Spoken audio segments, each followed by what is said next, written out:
Hey, listen, brothers and sisters, man. If you like what you hear, hit the subscribe button, man. Subscribe to this channel. And also, please, go to ISUPK.com and pay your tithe. Drop me some cash so we can move around this planet like we need to, man, and do the things we need to do. They're one West. They're one West. They're one West. They're...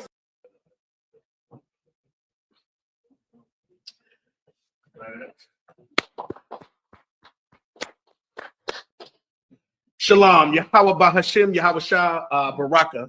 Thumb to all the Akim out there. Oh, the bag's still here. You want some of the food? You got your sorry, so you have your Bible? You use your phone? Okay. One of the I put the fork in there, but you probably can tell. Which Yahweh Shema Allah Thun Bahashim Yahweh Shah, to all the Akwafian out there, and to everybody. Welcome to it's been a while, to the first of many after a long hiatus of the Hebrew classes from the School of Baltimore. We're gonna get started. We just had a little hiatus, but we're gonna start from the basics, start from the beginning, and we'll continue to build and become excellent teachers, like the teachers in Virginia with Officer Yagadar and Officer Bataza, and we'll just build every week. The first thing I'd like to go over today is really just asking the question, why the Hebrew language? I mean, obviously right now I'm speaking English, so why is it really important? Why has Commanding General Yohana put in the curriculum per se that there should be a Hebrew class taught every Friday? And hopefully we can start expanding that to where we're speaking Hebrew on a daily basis, which we should be to a degree of what we know. But it is, it's my prayer, and I know it's, and I'm not speaking for Commander General Yohana, but I'm sure that Commander General Yohana wants us to a point where we're speaking Hebrew fluently to each other. So the question is just why the Hebrew language? Why not, another language? Why not Arabic? Why not, another language, Russian? So why is the Hebrew language so important? So today we're just going to go into some points to talk about why we should maybe start off with the Hebrew language. We're going to go through some scriptural references. We're going to go through, we're going to go through some scriptures. And we're going to talk about it. I always like to, as you know, I'm a teacher, so I always like to go through some points.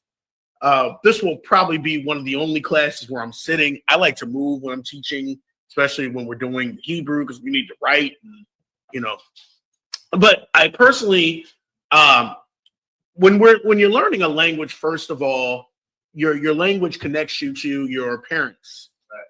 It connects you to your family, because you actually start hearing while you're in the womb. And they say, pretty much when a baby is born, they're listening to the voice that they heard for those 9 to 10 months. Their mother, their father, they're listening for that because they've heard the voice. And we have known that, the voice of the Most High is what is called us back to his law, statutes, and commandments. And we will see that the Most High actually spoke the Hebrew language to our forefathers. So that when we get back to it, will be the voice that we will hear. Now, so a voice, the language pretty much connects us to our family, and it also gives us an identity. You can identify, kind of like cliques. If we were in a room and there's 30 people, and you hear all these different languages, you're like, well, who's speaking English in here? It's just natural. And then if you see somebody speaking English, you'll probably more likely go and talk to them like, hey, how you doing? And then you're like, oh, they can speak English. Especially if you're visiting another country and you're hearing, different languages. I don't know. I'm sure a lot of I've traveled. When you travel, you hear, the language that you're used to.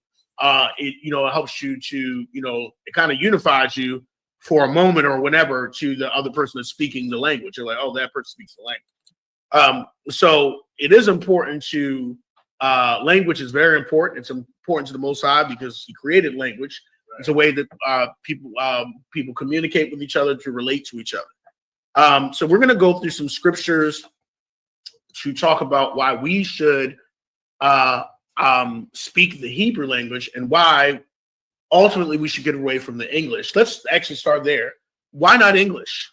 Well, I'd start off by saying that English is the language that was put on us when we came into captivity during the transatlantic slave trade. And, during the transatlantic slave trade, we actually, because of our disobedience, and we were put out the land, and then we were in different parts of the world. We were taken, and we lost our identity, and we lost our heritage, and lost our language. And when we lost our language, we lost a lot, because now we couldn't even identify who we were. And we started speaking the language of our oppressor. And our oppressor put English on us, put Spanish on others, because, the Spanish and Portuguese, Dutch. And so all these languages were put on us, and we were not allowed to speak our native languages or the languages of our forefathers. And because we were not allowed to speak those languages, we started to take on the identity of our oppressor. When you actually speak the language also kind of causes you to bring on the customs of the people around you, because all of y'all are saying the same thing. Right? So if everybody's speaking English, then I'm going to start speaking English. And then people that are speaking English are going to identify with certain things. Well, when they identify certain things, what were they identifying in our captivity? Christianity. So we start identifying with Christianity because we could understand now that language. And they're saying, well, this is the God you should worship, or this God, Allah, and this God. And so, now we're worshiping gods of wood and stone. What is that? Deuteronomy 28. And so this is why, and through our captivity, we lost the name of the Most High. We didn't know the name of our God, so we lost the name of our God. We didn't even know what certain names meant because we were reading them in English, and we didn't know the impact of various names. And so learning the English language, all of us are speaking it because we're in our captivity, but eventually we need to get away from that and speak our language that was taught to us when the law, statutes, and commandments were given us to us, and when we were in our Jerusalem, or we were in the land of Canaan, and we were speaking that. So eventually, it is my prayer, I know prayer of others, that we get back to that and become fluent in the Hebrew language, which is called the Lashawan Qadash. Now, we also want to say that the Lashawan Qadash is called the Holy Tongue. It is not the bastardized form of Hebrew that is the Khazar, the Jewish man speaks. This Jewish man is speaking a bastardized form of Hebrew, which is Yiddish. It's a bastardized form, and it's not the correct form that we and our forefathers spoke. They can speak whatever they want, and they can call it whatever. They can call it a banana. I could care less. But it's not it's not our language. It's not the language of our God who spoke to us. So we want to get that clear. When we're talking about Hebrew, we're talking about the Holy Tongue. We're not talking about the Jewish man's bastardized version of Hebrew. There will be some, notice we see the bastardized version. So just like the Jewish man took our culture and put it on himself and made variations and had certain beliefs, and now and added all these things, the dudes and the don'ts and the Talmud and all these other things. The same thing goes with the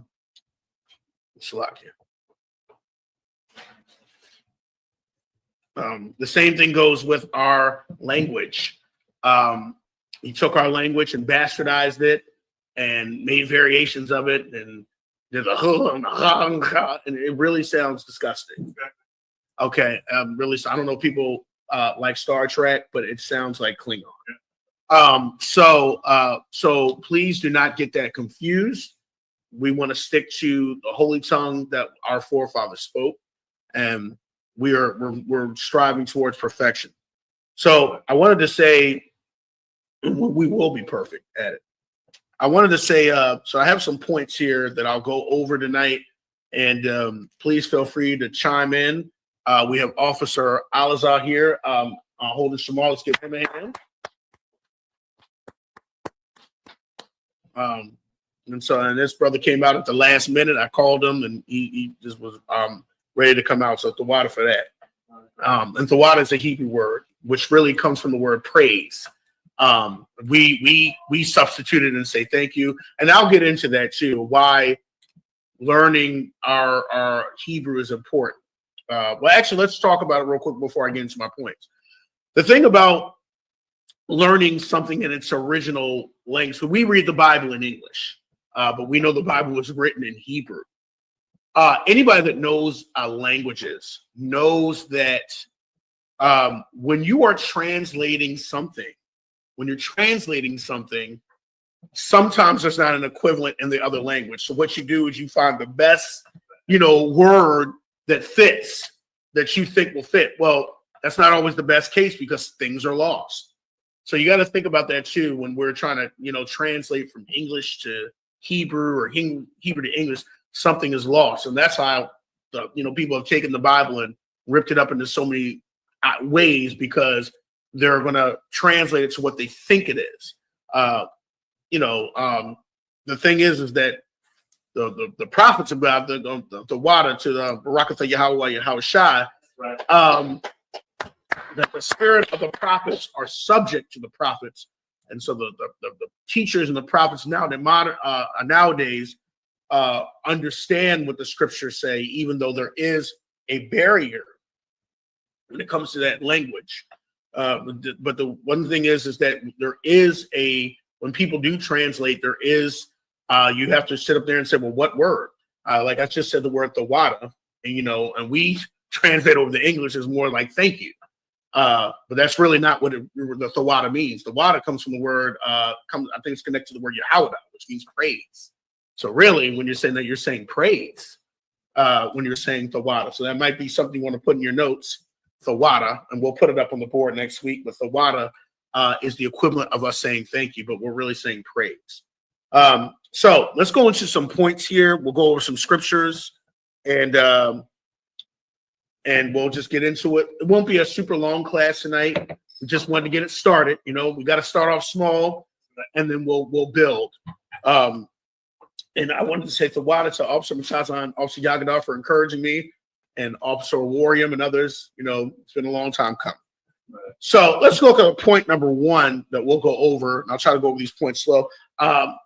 Salakia, which is another Hebrew word, which means forgive me. Salak means the word forgive, and Yah means me or myself. Salakia, I will be taking my glasses on and off to read. So point number one, the Hebrew language was a language that Yahweh Shai spoke to our forefathers. Okay, that's the first point we want to point out. The Hebrew language was the language that Yahweh Shai spoke to our forefathers. Now, those that have been following UPK know that Yahweh Shai is Christ, or the English would be Jesus Christ, which, like I said, does not. We'll talk about that translation. But for the common everyday man to understand, that's talking about Jesus or Jesus Christ. But once you understand and come into the knowledge of the truth, you're coming into UBK. We call him by his proper name, which is Yahweh Shai, and we'll get into what that name means. We'll get into that as we get it. But Yahweh Shai spoke to our forefathers in that language. Let's go to Acts. Let's start off with Acts 26. Let's start off with Acts 26, 12 through 14. I'll go over. I'm gonna pull it too, but Officer Alazar will be doing some reading. If you need me to read too, Officer Alazar, that's fine. If you need to take a break, I don't mind reading too. But let's go to Acts 26, and let's start off with verse 12. Now, let me give you some backstory. So Officer Alazar so this is the Apostle Paul. Most people, even if you're a Christian, a lot of people know Apostle Paul's story. He persecuted people that were following Yahweh Shai or Christ because he thought that they were, going off track from the law. And then he had a vision of Christ coming to him at midday on his road to Damascus. So we know all of that. Now, the reason why I want to point out Paul is because most historians believe that Paul grew up probably affluent. So Paul more than likely spoke more than one language. The New Testament was first of all written in Greek, but Paul, being a Roman citizen, more than likely, or at least he was more than likely exposed to languages and probably could speak at a pretty, fluent level in maybe a couple of languages. So it wouldn't have just been one language that Paul was accustomed to. So I'm going to point that out because there's an important reason behind that. But let's go and let's start in verse 12 where Paul is telling his story. Anytime, whenever you're ready, Officer Alexander. This is Acts chapter 26, verse 12. Whereupon, as I went to Damascus with authority and commission from the chief priest. Verse 13. Come. At midday, O king, I saw in the way a light from heaven, above the brightness of the sun, shining round about me, and them which journeyed with me. Okay, so he sees this great light. He's journeying with people. Obviously, it pretty much knocked him off his tracks. Like, whoa, what is this? So he's going to explain what happened. All right, anytime. Verse 14. And when we were all fallen to the earth, I heard a voice speaking unto me. Okay, so he hears a voice. Somebody speaking to him. All right. And saying in the Hebrew tongue. And saying in the what? In the Hebrew tongue. In the what? In the Hebrew tongue. So the voice is speaking to him in the Hebrew tongue. Okay. Now, this is important because if Paul knows various languages, this language is actually very important that is being spoken to Paul. And that's why he said in the Hebrew tongue. Okay, the voice was speaking to him because, like I said, Paul was used to various languages being in that, Roman citizen world. Okay, keep going. So, why prosecutest thou me? It is hard for thee to kick against the pricks. Go ahead. Verse 15. And I said, who art thou, Lord? So Saul was like, well, who are you? Pretty much, because he's pretty much taken back to light. The men around him couldn't really understand what was really being said. I think at one point he said they heard something, but they couldn't really make it out. He was the only one that understood. He's saying, who are you? So the voice identifies himself. Go ahead. Verse 16. And I said, who art thou, Lord? And he said, I am Jesus, whom thou prosecutest. Okay, so Yahushua identified himself, and he would have said, I am Yahushua, whom thou persecutest. Okay, so Jesus was, it's a Greek, Greek. It comes from like Greek, Latin. It was various translations getting all the way down to Jesus, but from Greek to Latin to but he said, I am Jesus who you persecuted, and he was speaking to Paul and Saul, or Saul, some people identify, in the Hebrew tongue. Okay, so now he's speaking to Paul. So now Paul is like, okay, well, if he's speaking to me in the Hebrew tongue, this has to be a fellow Israelite talking to me. Okay, so now he and obviously because he's a fellow Israelite and because he said who he is, it's emphasizing the Hebrew because now Paul can identify with him because Paul knew his heritage, and his heritage was an Israelite, and he grew up speaking the Hebrew tongue. Okay, and he spoke to him Hebrew because if your native tongue, if somebody speaks your native language, it gets your attention right away. If you speak 5 languages, nothing is going to get your attention more than when somebody speaks your native language. You'll just be like, oh, you'll be right away because that's the language that you heard. So if you notice here, this really got Paul's attention. That's why he spoke in the Hebrew language. So it was a way to get Paul's attention because that was his native tongue, because Paul grew up speaking that, even though, like I said, he was exposed to others. Yahushua could have spoke to him in Greek. He didn't. Okay, so this really, the language, when you hear your language, the language you grew up with, it gets your attention. And now it actually brings a connection. You know, you're like, oh, you speak English? You know, even when we do black talk, we talk to other black people, that it connects us. You know, because we'll talk amongst each other. You know, and I can't remember that comedian. I think it was a comedian Noah said how black people can string out one sentence into 2 words. You know what I mean? You know, do you know what I mean? You know, it's a whole sentence when you squint, but it connects us, and that's how we relate. So Yahushua spoke to him, and there was a connection that Paul had with Yahushua, who at first that he was persecuting with. So Yahushua is speaking Hebrew. Okay, so we gotta, that's very important. And he's speaking to one of his people in Hebrew. Okay, so that's something that we, like I said, because I'm sure he's aware that Paul spoke many other languages, but it's important that we point that out. Now, if Yahushua was speaking Hebrew to Paul here, who's an Israelite, you can use some deductive reasoning, and we actually don't even have to use deductive. We're going to show a scripture where he spoke to people when he was walking the earth, his people, in the Hebrew language.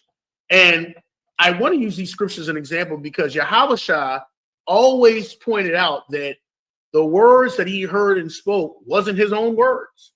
He always made that clear. He's like, these are the words of my Father.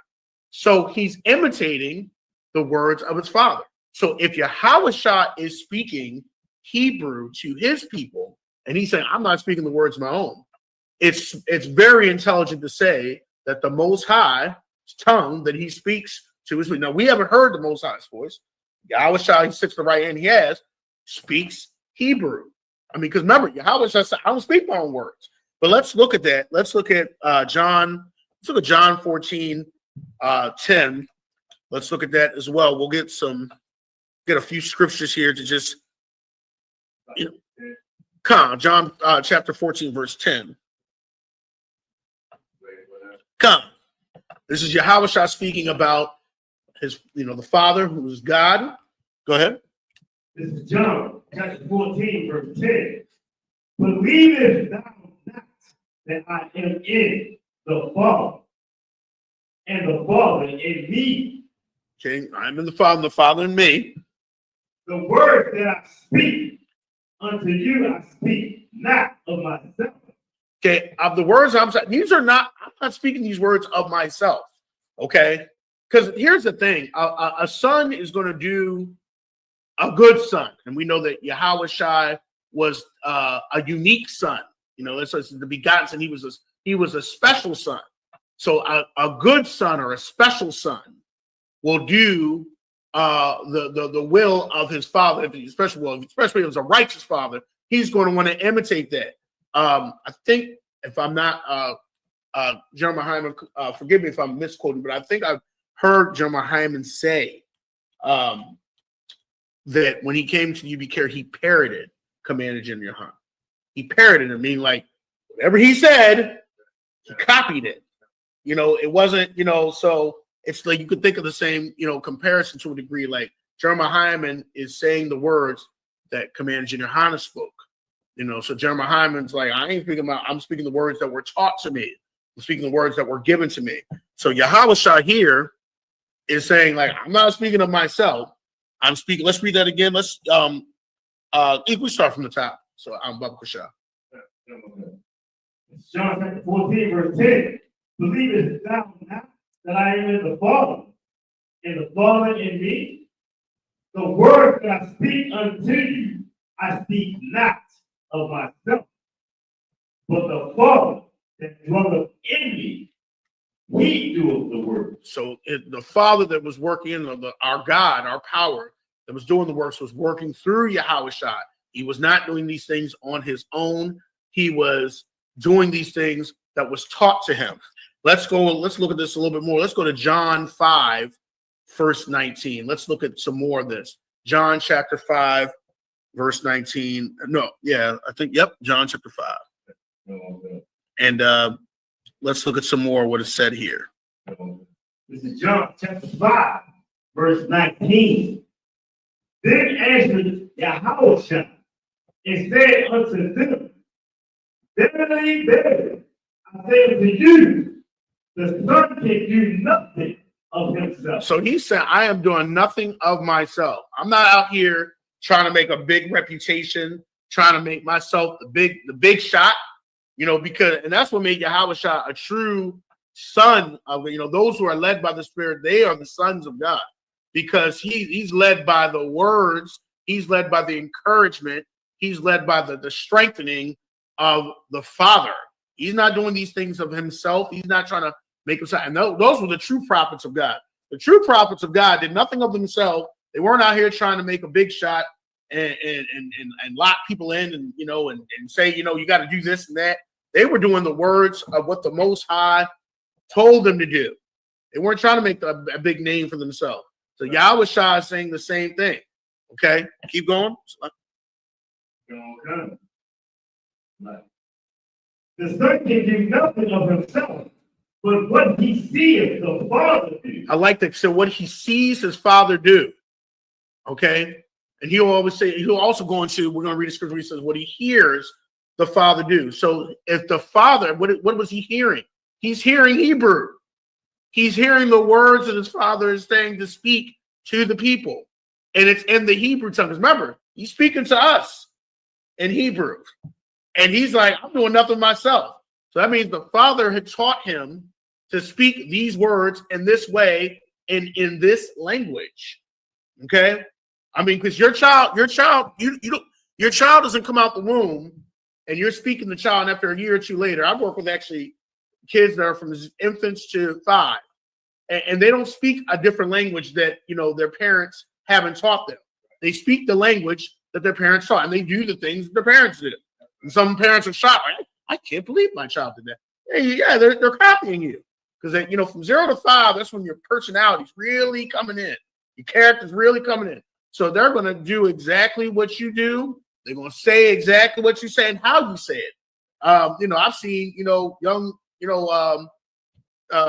students that are like 2 years old, and they're girls, but they're around their father and grandfather all the time. So they speak with a deep voice. How you doing, Mr. Ura? They just, because they're hearing their father and grandfather speak all the time. So they're imitating that deep voice. They don't know what's going on, but it's hilarious when you see a 2-year-old trying to speak like her father.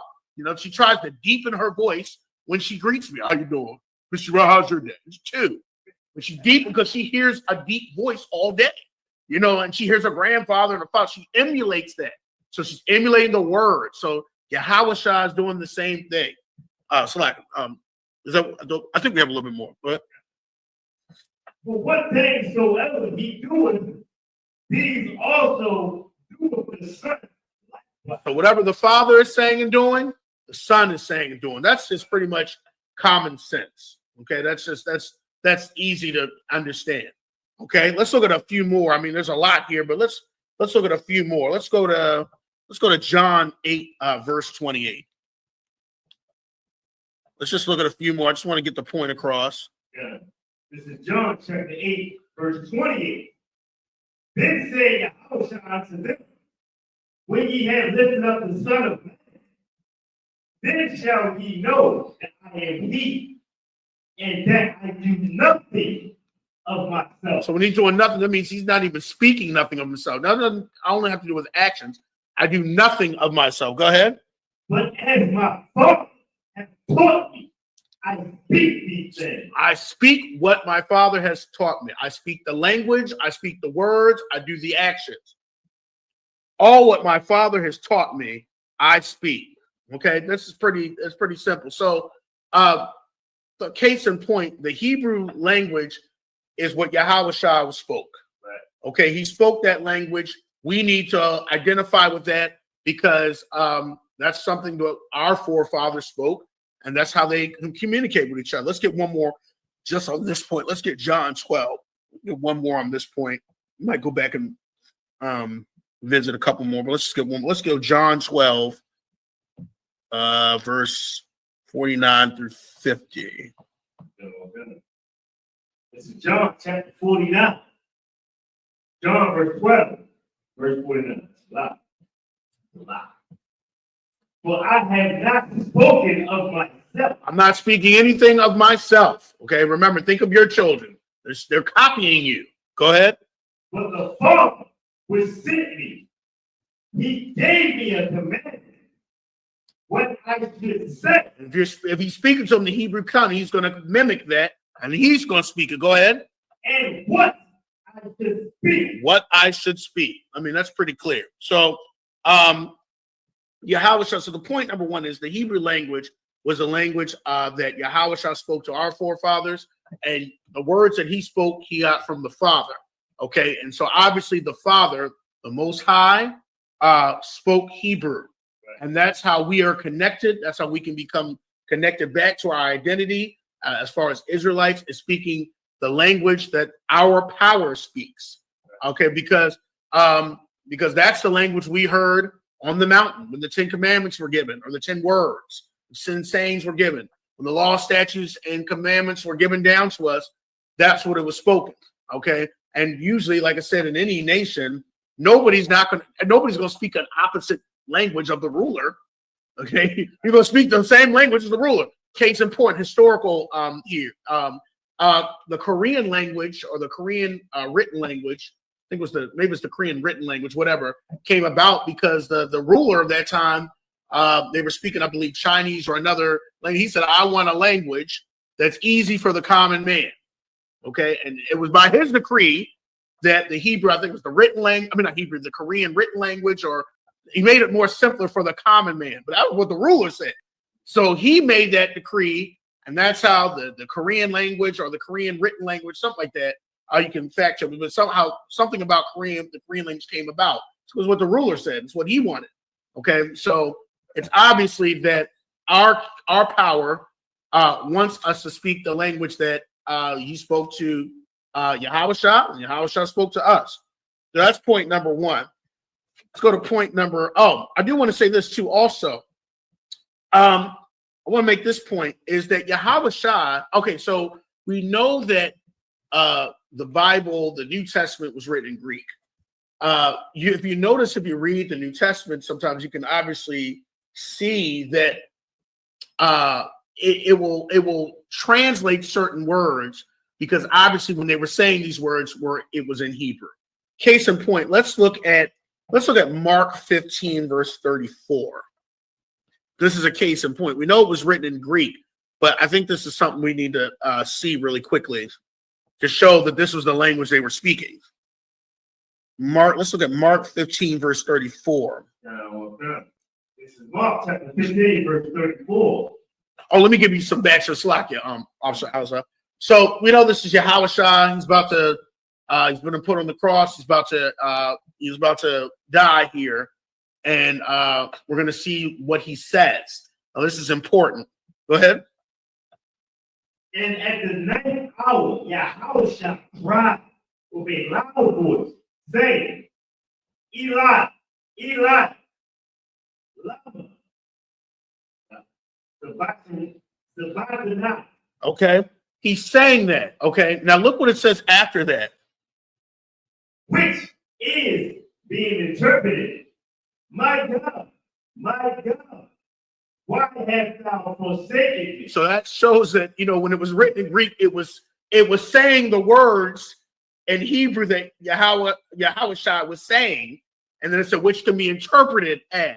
Okay. So that's important, because it's showing once again that he was speaking in the Hebrew language as they're writing it in Greek. It's just like if I was writing something in English and then I said, he says this in Spanish, and then I said, which can be interpreted as. So the people that were reading were like, oh, well, the person then at that time must have been speaking in Spanish. Okay. So that's the author here is pointing that out, what he actually really said. And then it's like, well, which can be interpreted as. It goes back to the Greek, which can be interpreted as. So, that I want you to see that there, that it's another proof that Yahushua was speaking Hebrew. Okay. So that's just another proof. All right. Let's go to point number two. Point number two. Oh, and Yahushua was speaking the Hebrew language. He was actually quoting a psalm, Psalm 22. When he says, my God, why have thou forsaken me? He's quoting Psalm 22, which was written in Hebrew. Okay, so that's just another point you want to think about. He's quoting that, because when they would always, quote scripture, they're quoting in the Hebrew language. They have to, saying, okay, so even though there was a Septuagint, the Greek form, and that's when we went into the Hellenistic era with what's that guy's name? The white the Greek guy was Alexander the Greek, right? But this shows that he obviously was speaking Hebrew. All right, let's go to point number 2. Point number 2. The Hebrew language identifies our heritage. Okay, and we're going to go, and I'm going to extend this point. So the Hebrew language identifies our heritage. The language can divide people. Language can divide people, or it can unite people. We've already kind of went over that, but let's look at some examples. Okay, so the Hebrew language identifies our heritage. I went over with specific examples that when you hear the language you speak, you kind of, it can maybe silence you, or maybe go over to somebody like, oh, you speak that language. Let's look at an example in scripture. Let's look at Acts 21, verse 40. Acts 21, verse 40. We'll get an example here. This is again Paul. He's in one of those. Paul was always being persecuted, and Paul always had to plead his case, especially to the different Israelite groups of his time. He was always trying to plead his case because they were always persecuting him. But let's look at Acts chapter 21, verse 40. We're going to actually read it all the way through verse 22. I'll stop here. Chapter 22, 1 through 2. Let's start at verse 40. Acts chapter 21, verse 40. And when he had given him license, Paul stood on the stairs and beckoned with the hand unto the people. And when there was made a great silence, he spake unto them in the Hebrew tongue. So he, like I said, and it's interesting the author saying the Hebrew tongue because it's obvious that Paul spoke more than one language. Because if it was just one language, he wouldn't have to emphasize that. If they're writing about Yerah or Alazar, they're not going to emphasize and Yerah spoke in the English language. That would be a given. So it's obvious they would only say that if I can speak more than one language. If Alazar speaks 3 languages, then I would say, and Alazar spoke to the crowd in Italian, because that's going to let people know, like, oh, Alazar must speak more than one language. So it's obvious here that Paul can speak more than one language because the author's emphasizing that he spoke to the people in the Hebrew tongue. Now, he's doing this because he's trying to identify with his Israelite brother. Let's keep going. Second, verse 22, chapter 22, verse 1. Men, brethren, and fathers, hear ye my defense, which I make now unto you. Verse 2. And when they heard that he spake unto them in the Hebrew tongue to them, they kept the more silent. And he said, this built a connection, like I said, because they're like, okay, let's hear what this man has to say of our heritage, our nation, because he's speaking to us in our tongue. He got their attention. Okay, now their sounds. Usually Paul was always getting persecuted, but they were going to give it a time to like, well, let's hear him out. He's speaking to us in our language. Okay, so that's to say, so that identifies language, heritage. So they knew, it's like, okay, he is one of us. Let's hear him out.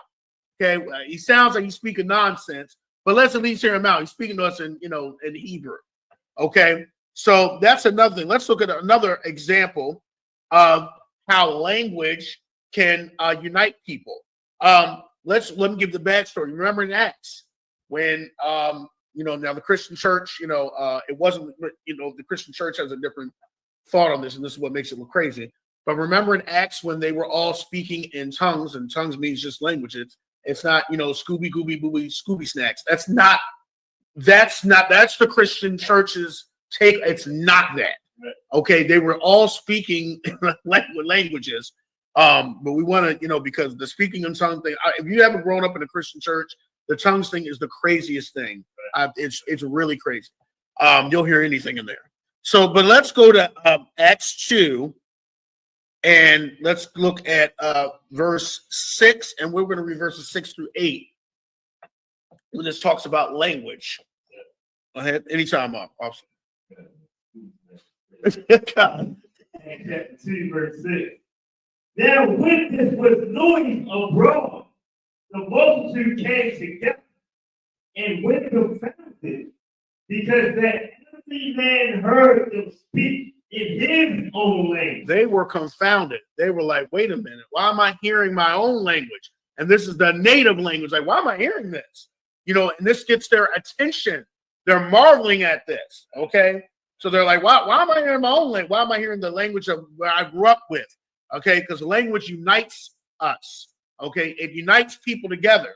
And what is it, Zephaniah 2:1? If we're to gather together, we need to have a common language, because Israel is scattered, and because we're scattered all over the place, all of us have picked up the languages of our oppressors. Got some that are speaking Spanish, some that are speaking Portuguese, some that are speaking English, and some that are, you know, and so on and so forth. Dutch, you know, whatever, you know, and we picked up the language of our of our oppressors, or the conquistadors, which has caused a division among us because there's barriers, you know. But once we come back and, you know, we got Akim that speaks Spanish, but when Akim hear us greet each other and we're all greeting each other, we'll talk about that later on. In the Hebrew tongue, we're like, oh, you know, we give a good greeting because we understand each other. So we're united. We're like, oh, you know, how about shit? We'll talk about how about shit. All right. You know, we did the prep. But now, you know, that this brother that this Akim speaks Spanish, I'm speaking English, but we hear each other speaking, you know, the language, and that's a real good gap up. Okay.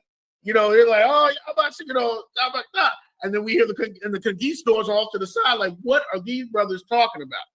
And that builds the division. And that causes us to gather together. Okay. So if you could continue verse 7. Verse 7. And they were all amazed and marveled, saying one to another, behold, are not all these which speak Galatians? Verse 8. And how hear we every man in our own tongue, wherein we were born? That's how they marvel. Like, how do we hear it in our own our native tongue? So they're perplexed. They're more curious. So then when Peter started to speak, what happened? They listened. You know what I'm saying? It's the same thing. And I as a person in the UPK, I've listened. It's always been my personal dream to want to be fluent in Spanish. I love Spanish. And so I always try to pick it up, you know, I always try to have conversations. So I've listened to some of our Akim in the UPK teach Hebrew class in Spanish, and sometimes they're speaking, you know, 30 miles per hour. And I'm like, oh, I'll never learn that language. But what I like is when they're teaching it in Spanish, I'm like, oh, I'm trying to figure out. Then when you hear the Hebrew, I understand them. And it's like, oh man, I know what he's talking about here. He's talking about a word I know. So it's good because it makes me listen even more. Because now, even though I don't understand all the Spanish that Akim is speaking, or the Akim speaking, I understand the Hebrew he's speaking, which builds a connection. Okay, so that's the point here. And like I said, language builds a barrier from other nations. You know, when you go into the nail, our sisters go into the nail shops, and the Koreans are speaking. Is it the Koreans? Or usually it's one of the Asian groups. Okay, I mean, you know when they go in there. And they'll talk to our sisters in English, and then go and speak to each other in their language. Well, they're doing that on purpose because they're trying to exclude you. You know, but they want your money though. Hurry up and buy. Okay, hurry up and buy. So you know, just think about that, because other cultures do that. You know, we'll go into their stores and they'll speak to you in English, you know, when they need you to buy from them. But they're right in front of you too. They'll talk to each other in their native tongue. And that's to exclude you. That's showing that you don't belong. Here's the barrier right here. You know, but you know, that's why we need to get back to Hebrew so we can do the same thing. You know, as I'm talking to one of them, hurry up and buy. I'll go and talk to Alazar, and I'll talk to him in the Hebrew tongue, and we'll be laughing and joking, like let him spend all his money on our stuff. You know, and be laughing and joking. Did you get enough? And I'll add some more in there. So we can get your money. So it's the same thing. So, you know, it's a barrier built when you have your own language. It bonds the people of your culture, and it leaves the outsiders out. And that's why we want to get back to the Hebrew tongue. Let's look at an example of that where because when we're speaking different languages, it causes division. Let's look at Genesis chapter 11, verse 6. This is an example. Genesis chapter 11, verse 6. Yeah, this is Genesis chapter 11, verse 6. And the Lord said, behold, the people is one, and they have all one language. Language unites. So when Israel is gathered together and we're speaking Hebrew, it causes us to be one. No longer will we be speaking Spanish and Dutch and Portuguese and English. We're speaking the tongue that our power spoke and our king spoke. Go ahead. And this they began to do. And now nothing will be restrained from them, which they have imagined to do. Okay, these people were united. They got one language. They were united. They had a mission, and they were all one. Okay, they were all one. They had a mission that they were going to get accomplished. And you don't only think about language here. You think about when you're one and just on the same page. So they were all on the same page here. Like we gonna get this to make this work. Go ahead. Verse 7. Let us go down and then confound their language. Okay, let us go confuse them. Let's cause some confusion. Okay, and that's where the word Babel means. Babel means confusion. Go ahead.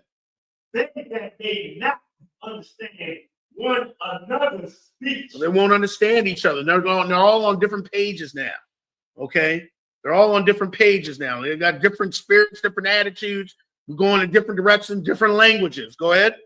Verse 8.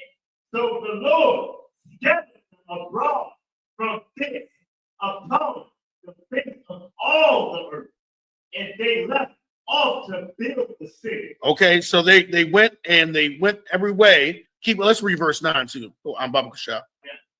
Verse 9. Therefore is the name of it called Babel, because the Lord did there confess the language of all the earth, and from this did the Lord scatter them abroad upon the face of all the earth. Okay, and if you think about it too, that's in our captivity, that's what happened. We were scattered throughout the earth, and we lost the one main language that we knew, and now we were speaking different languages, and now so that's kind of like a similar basis here. It scatters us. You don't know what is what. We're not speaking the same language. We're not on the same page. Okay, so that's another thing that why language is important. The Hebrew language is important because it gives us our identity. We don't want the identity of the oppressor. As much as I like Spanish, I'll pick Hebrew any day over that. Okay, I'll pick Hebrew any day over English. Okay, as much as I, like I said, if I had to sacrifice one or the other, I'll pick Hebrew any day because that's going to unite me to all my brothers globally. We're all speaking and we'll all be on accord and we're all gathered together. All right. So that was point number 2. Point number 2, again, the Hebrew language identifies our heritage. It can unite people and it can cause a division, cause a barrier. Point number 3, the Hebrew language gives us a clearer understanding of names in the Bible and their missions. When we're reading the Bible in English, sometimes, especially, me growing up, you don't really, you don't really see the importance of names. Now, names in the Bible also talk about reputation, but there's also meanings to, people's names in the Bible. And a lot of times you can understand what was happening in Israel at the time by looking at the person's name, because the Most High would tell the prophet or whatever to name, name their children something, and then you can know what was actually going on in Israel, But let's just start out with our king's name. In English, it's Jesus. Jesus means absolutely nothing. The word in English itself, okay? But when you understand Hebrew, Yahweh means Savior. So you understand what Yahweh's mission was. You know what I'm saying? When you saying Yahweh, you're saying Savior. That puts meaning to that word, and now you understand Yahweh's mission. You understand his mission, okay? But in English, you just you don't understand the meaning or the mission. It's the same thing with the word. Like let's look at the word Samuel in the Bible. Samuel in Hebrew is, let me not misquote, it's like Shamwa Allah, might be misquoting a little bit, but what does that mean? It means the power has heard. Well, why is that important? Because the Most High heard Hannah's prayer. You know, that's what his name means. You know, the Most High has heard, or the power has heard. You know, because remember, if you look at Samuel's story, Hannah couldn't have a child. And what did she say? She said, if I have a child, then I will give him back to you. She said she would give Samuel back. That's why Samuel, at a young age, was put with the chief priest Eli, because, you know, Hannah made that promise. Okay, so and Samuel was young. He was young ministering, and she was the Most High, but the Most High heard Hannah's prayer. You know, we got a young man here in UPK. I'm gonna put him out there, young Darash. You know, how was our son? Let's get it. If you haven't met him or seen him, you'll be amazed. He's only 7, but you'll be like, whoa. Okay, that's a young man right there, and he's like, man, he's been here before. But when I see the young man Darash, I think of Samuel. I think of that. I'm like, I remember one time even Jeremiah Hine was him. Man, Jeremiah Hine was like, man, the Spirit of the Lord is upon him. Yeah, you just hear him speak, you're like, whoa, he's 7? Yeah, you got to, if you haven't heard him, he needs it, because you're like, whoa, but you got to think of how Samuel was. So it's amazing. All right. So the point is, the Hebrew language was given, it gives us a clear understanding. I think like Moses means to, like, to draw out or to acquire. You think of how he drew out Israel, you know, and took them into the wilderness. You know, so you got to think of the names in the Bible. They have meanings in Hebrew.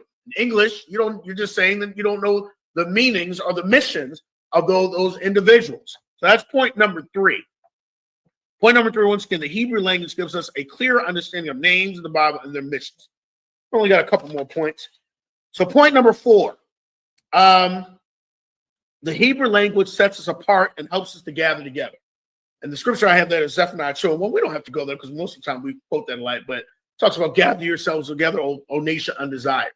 So, you know, if we're part of gathering together, is, you know, like, you know, in order for a group to work, they have to be on the same page. They got to be speaking the same language. Okay. And so, you know, that's part of something. What is it? What's the scripture? Can 2 or 3 walk together unless they agree? I'm paraphrasing, but you know what I mean. You know, you can't have a nation and everybody going in different directions. Well, one of the ways that we can gather or unite is one language, because, like I said, that gives us the connection of our heritage and who we are, and going back to what we were supposed to do as a nation. All right, so that's point number 4, is the Hebrew language sets us apart and helps us to gather together.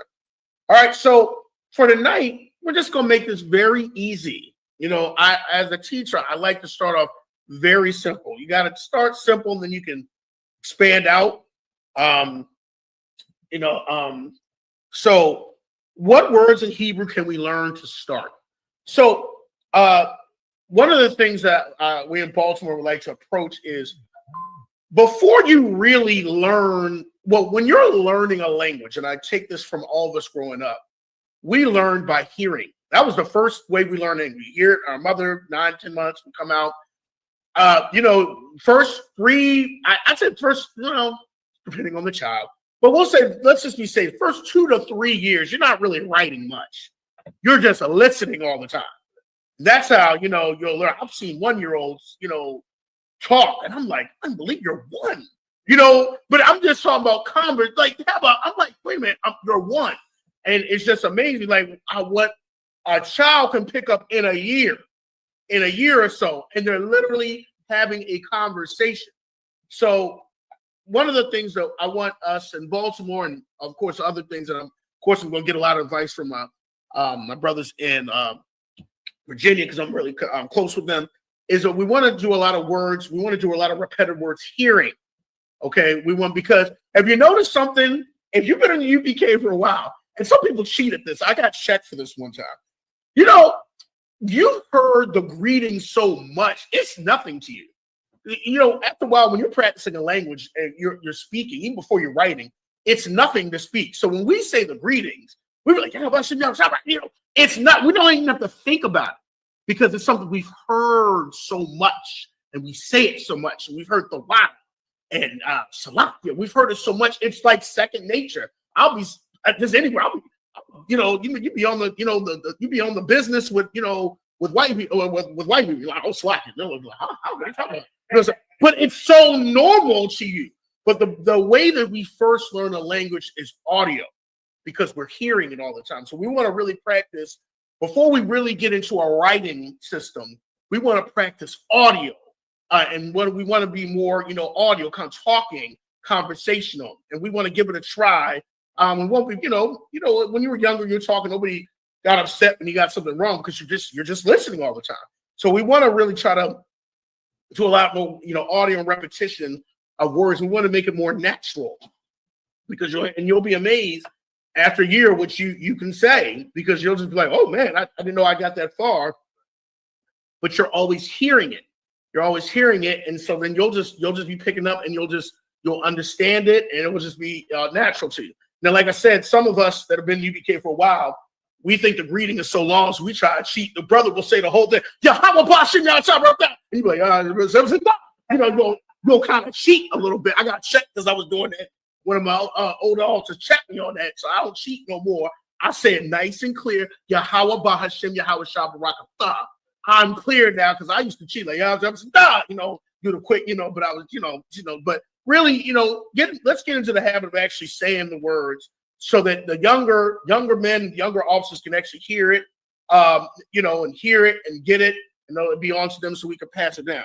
So where should I start? Well, first thing I want to say is, let's go to this scripture.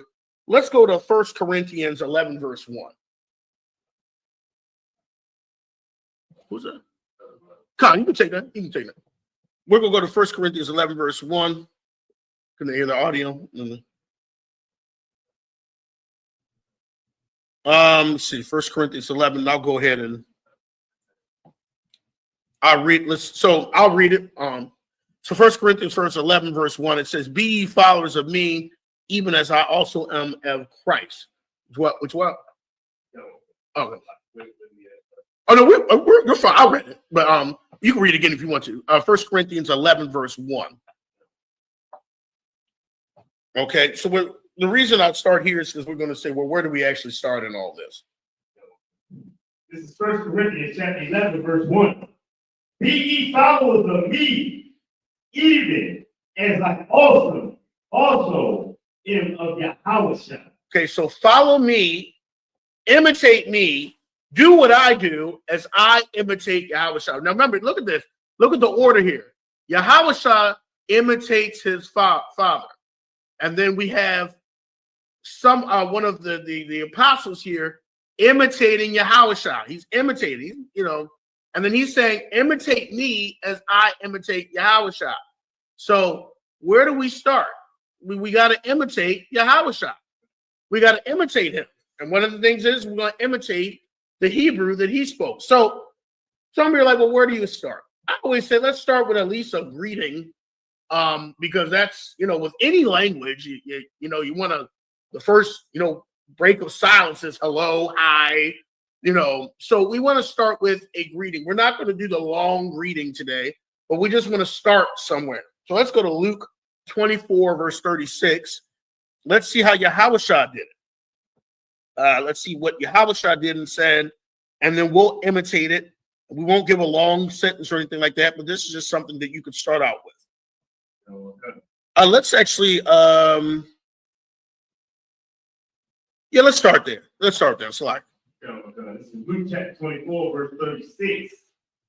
And as they thus spake, Yahweh himself stood in the midst of them. Let me give you the background. So Yahweh had just, they were talking about, these are some of the disciples, they're talking about Yahweh's gruesome death, and they're still pretty much shocked about it, and they're telling about it, and they're talking about it,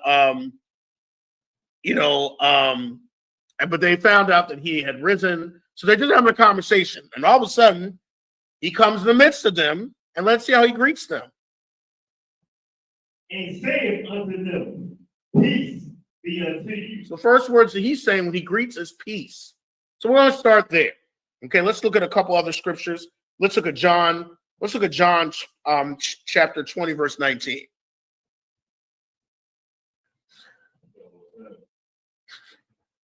This is John chapter 20, verse 19.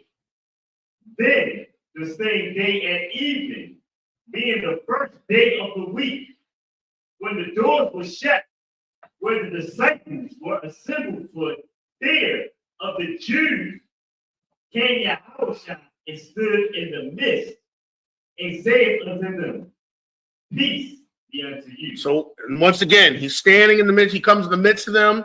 Peace. This is be unto you. He's greeting them. Okay? He's greeting them. Let's look at one more. Let's look at verse 26. Same chapter, just verse 26. John chapter 20, verse 26. And after 8 days again, his disciples were within, and Thomas with them. Then came Yahushua, the doors being shut, and stood in the midst, and said, peace be unto you. Okay, so Yahushua, when he's come and greeting the disciples, like they are like his sons, he greets them saying, peace be unto you.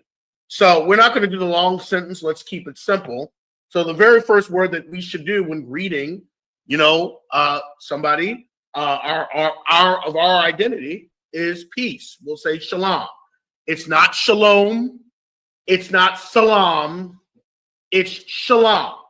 Okay, it's shalom. We'll go over spelling and everything on why it's not shalom and why it's not salam later. Slacking.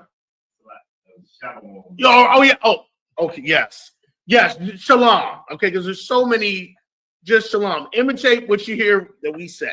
Okay, we'll go into the details later of why shalom, and that's how you greet somebody. It's just starting out with a greeting, shalom. So when you see, somebody in the UPK and you're new, shalom. Okay, and that can be for our brother or sister. Now there is a way that brothers and sisters greet each other differently. But you can start out with anybody. You don't know anything else to say. When the sentence seems long, you say everybody dabbing each other up. You just look at shalom. That's a great way to start. So I saw somebody. So I can't really read. Oh yeah, Khan. Some people say shalom. Oh, somebody. Oh, okay. Shalom. Oh, I can say extended. Shalom. Yeah, shalom. Let's keep it simple for the new people. All right. So that's word number one. I always say when you learn something, you learn it in threes. Scientists have said it's always good to learn something in threes. So first word for the night, shalom. That's it. Let's keep it simple. Okay.